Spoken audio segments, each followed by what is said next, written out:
अखिलेश यादव ये कह रहे हैं कि अखिलेश यादव ये कह रहे हैं कि असली हिंदुत्व को बचाना जरूरी है।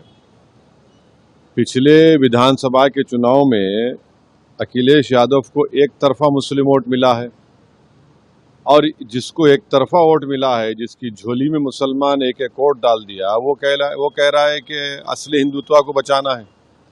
क्यों बेवकूफ़ बना रहे आप मुसलमानों को उत्तर प्रदेश के? और आपको फुर्सत नहीं है, सिर्फ सांड समाचार करते हैं अखिलेश।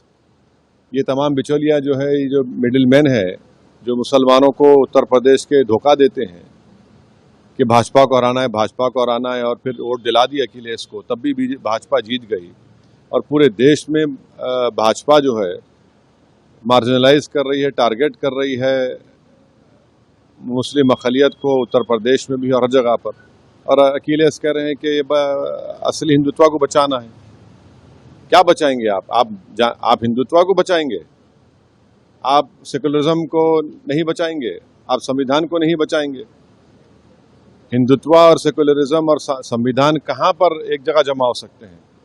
इसीलिए हम ये शुरू से कह रहे हैं कि अखिलेश उत्तर प्रदेश में जो राजनीति कर रहे हैं मुसलमानों से, अल्पसंख्यक समाज से, वो बेवकूफ़ बनाने की, धोखा देने की सियासत कर रहे हैं, गुमराह करने की ज़रूरत है। इसलिए उत्तर प्रदेश के मुसलमानों को ये समझना चाहिए कि उनको अपनी एक सियासी आवाज़ की ज़रूरत है, एक पॉलिटिकल आवाज़ की ज़रूरत है, तभी उनके तकालीफ और मसाइल हल हो सकते हैं। आप कब तक ऐसे ढोंगियों का साथ देंगे जो असली हिंदुत्व को बचाने की बात कर रहे हैं? आप बताइए, हिंदुत्व और अंबेडकर का संविधान, हिंदुत्व और भाईचारगी, लिबर्टी, इक्वालिटी कहाँ जमा हो सकते हैं? ये तो आपको सोचना चाहिए। आप